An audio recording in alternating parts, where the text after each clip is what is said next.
Future doctors, I hope आप लोग अपनी स्टडीज को बहुत अच्छी तरीके से कर रहे होंगे।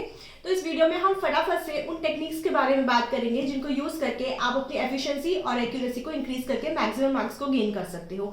सबसे पहले तो आपको अपनी स्टडी आवर्स को इंक्रीज करना होगा। अगर आप बहुत ही कम टाइम के लिए पढ़ रहे हो अभी तक, तो अब कम से कम 3 to 4 आवर्स आपको पर सब्जेक्ट देने होंगे, यानी कि आपको डेली 13 से लेकर 14 घंटे तक की स्टडी करनी है। ठीक है, और स्टडी भी आपको इस तरीके से करनी है कि मान लो कि आप 4 आवर का टाइम डिसाइड कर रहे हो एक सब्जेक्ट के लिए, तो आपको हाफ से लेकर 1 आवर थ्योरी पे ध्यान देना है और बाकी के टाइम में आपको कम से कम 2 से लेकर 2.5 घंटे तक आपको न्यूमेरिकल की प्रैक्टिस करनी है, वो भी टाइम बाउंड होकर। कुछ इस तरीके से आपको प्रैक्टिस करनी है ताकि आप कम से कम 3 से 4 मिनट पे आप हर इक्वेशन को सॉल्व कर सको, और धीरे धीरे उस टाइम को आपको और कम करना पड़ेगा। मतलब इसमें आपको स्पीड इंक्रीज करनी पड़ेगी कि आप 1 मिनट के अंदर सारे के सारे क्वेश्चन को सॉल्व कर सको। ठीक है, कुछ टफ क्वेश्चंस भी होंगे जिनको आप हो सकता है 2 मिनट या 2.5 मिनट में सॉल्व कर सको, बट प्रैक्टिस ऐसी होनी चाहिए धीरे धीरे क्वेश्चन की कि आप 1 मिनट में हर एक क्वेश्चन को सॉल्व कर सको।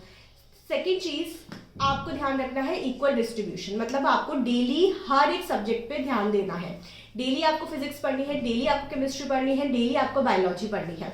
तो अगर 4 आवर्स का आप टाइम डिसाइड कर रहे हो तो एक सब्जेक्ट को आप अच्छी तरीके से पढ़ो। जब भी आपका मन करता है कि अब थक गया हूँ या थक गई हूँ, पढ़ना नहीं है, तो आप खुद से एक चीज बोलो कि बस 5 मिनट और पढ़ ले, उसके बाद उठ जाना। 5 मिनट का टाइम तो हम खुद को दे सकते हैं, और ऐसे करके धीरे धीरे आप अपनी सिटिंग जो की पावर है वो कम से कम 4 आवर्स तक लेकर आ जाओगे, और ये बहुत हेल्पफुल रहेगी जब एग्जाम लेने जाओगे। ठीक है, तब आपको 3 घंटे का पेपर मिलेगा, 3 घंटे तक आपको कंटिन्यू बैठ के पेपर देना है। तो ये बहुत इंपॉर्टेंट है कि आपकी सिटिंग पावर होनी चाहिए।